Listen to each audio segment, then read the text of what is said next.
Well, hello and welcome to Good Deeds Real Estate with a Mission, and Happy New Year.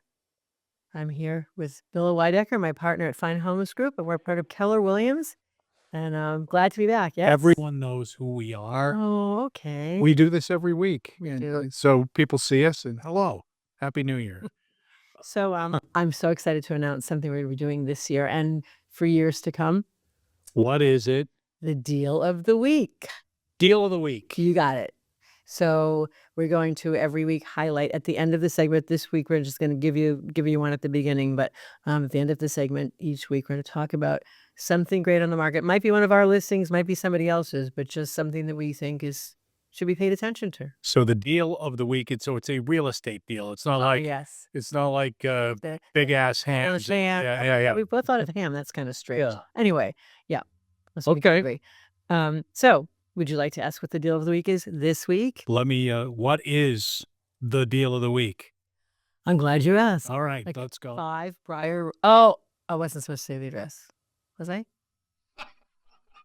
Well, you have. Go ahead. You might as well. All right. 5 Briar Road. Yeah, we can say the address. That'll take. Well, it's our listing, so there are times where we can't. 5 Briar Road in Bedford, and it's an amazing location. You can actually walk to lots of different shops and coffee and food purveyors, and Ace Hardware, which I love. Okay, little plug. It's on the market for $550,000, and it's over 2,200 square feet. It is beautifully recently refreshed, lovely yard, and here's I think it's 3 beds, 2 baths. One of the best things is that there's another room downstairs with a closet and a door that could be someone's, sleeping quarters. And a big, huge sunny room and bathroom on that lower level. And all it needs is a little kitchenette, which the wall that would be perfect backs up to a wet wall. And so someone could make a fantastic in-law or ADU. Wait a minute. Whoa. What is a wet wall? I'm sorry. I'm serious. I don't. What is a wet wall? Like Jackson Pollock's house. So it's where there's plumbing. So because that wall backs up to the plumbing side of the bathroom. I got it. Yeah. Okay, so it's a wall that has plumbing. For those of you out there who don't know what I don't know or know what I don't know, I do now. Okay. Forevermore. This is what enlightenment looks like. Okay, so there you have it. That's the deal of the week. So contact one of your Fine Homes Group team members, one of your favorites, and they will be sure to show it to you if it lasts. Can I give some advice? Run, don't walk. Really, when it comes to real estate in this market, you just gave this to me just before we hit the air. A nice sign for my office. It says, "Enjoy the little things in life, for someday you will realize they were the big things." It's very thoughtful of you, and I appreciate that. I'm gonna hang this up later today. Okay. So, I should consult. yeah, you should pick. Let's not put it on a wet wall. My God. So here's what I want to bring up today, and it's something I noticed, and I'm going to tee it up, and you're going to have to answer this as candidly as you possibly can. I noticed in the New Hampshire Association of Realtors monthly report on statistical information that the days on market in December, so the sold properties in December of this year compared to December of last year's solds, went up by 37%. That's a huge increase. Now, it's only 10 days, meaning it went from 27 to 37, but I think this is a harbinger of things to come. If there were no changes in the marketplace, we'd see this same kind of thing going on. To jump by 37% means something. Mm-hmm. Prices have continued to go up. We're up about 10% over last year, year over year. Rates have gone back up again. So there's a bit of an affordability issue, but also, I think sellers continue to ask more and more and more, and maybe we're getting to a point where not everything's selling anymore. So what is your advice, given this information, if you were to say what strikes you as something important? Well, it's interesting you say that because what I've noticed more and more is that the presentation is so important, right? And the presentation includes the condition of the property, the level of the aesthetic that the agent is choosing to use to market the property, and the price.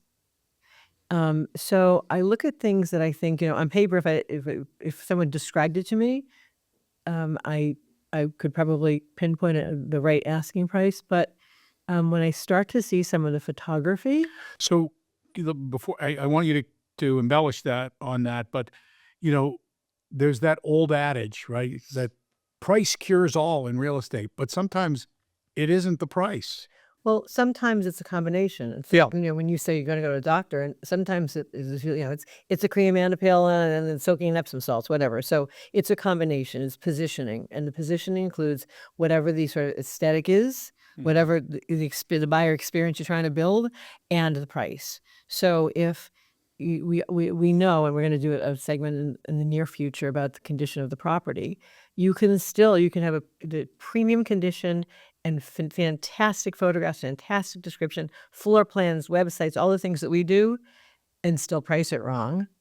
But I think, and yes, price can cure it all, but why should price have to if the agent can cure it, right? Right. Because if you're priced accurately and the marketing just stinks, Yeah.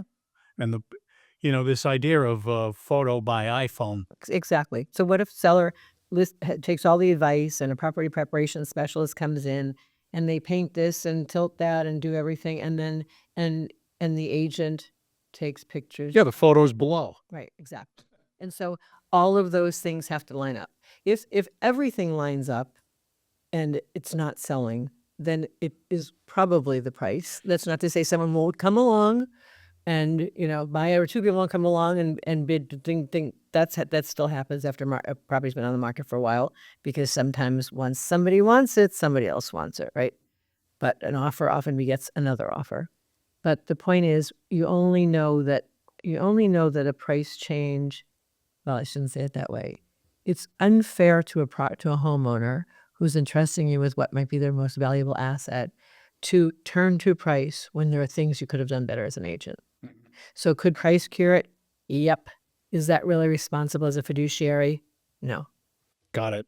And so I do think that because people are looking at things and going, no, and part of this is, I think some of the sellers have listened. They hear us talk about, now is a great time, get on the market, but they're not necessarily working with an agent who understands how to counsel their sellers not to sacrifice quality for time. Well, you bring up a good point, because I remember when you and I first met, I was working alone. I was selling my own listings, and you encouraged me to get professional photography. And in a rush to get things on the market, I used to say, well, I'm going to take my own photos first. And I used a camera, but I thought it was a decent camera, but it was the operator behind the camera. I took my own photos first while I was waiting for the professional photography to get it on the market. And of course, you had said at the time, sometimes people look for the very first time. They're turned off. They don't really see something compelling. And then you race to get all the good stuff on afterwards, the floor plan, the good photos, So you don't have a second chance to make a first impression? That's, well, so says you. No, it's true. And I would say that to people, to a seller, I'd say, imagine, do you think people sit at their computers, take a look and say, honey, these aren't great photos. Let's check back in 3 or 4 days and see if they replaced them. So we now look to get all the preparation done, Always. so that when it comes on the market, everything's ready. Absolutely. Everything. Absolutely. So I throw that out there, because if you're thinking of this being the year where you're going to execute on a move, it's never too soon to start being strategic. And so I would say, as compellingly as I can, call us. Let us know what your plans are. We will look to try to come up with a timeline that makes sense, so that you're fully prepared when you're ready, as opposed to I'm ready and I'm not prepared. Big difference. Mm-hmm. Yep. And if you're anybody who's talking to an agent who says, yeah, okay, ready, good, let's go, and doesn't prepare, that's when you can only cure that with price. Yeah, and here's the thing. I worked with a real estate agent who used to say, you can't rush real estate. And when you do, mistakes get made. Don't let the mistakes be on your nickel as a seller. Let us make sure you're prepared well, so that you can be priced well. We want you to be ambitious. So anything else? Nothing. We get the deal of the week, the sign of the week, the tip of the week. It's a big week. What else is there to talk about? We'll see you next year, everybody. Next year. Well, I mean, we covered, what else is there to cover? It's so jam-packed. We'll see you next week. Okay. Don't forget to subscribe. Oh, okay. See? Yes, there's something to talk about. You're so Please excited. don't forget to subscribe to our YouTube channel. There you go. It's Real Estate with Mission. Fine Homes Group. Bye, everybody.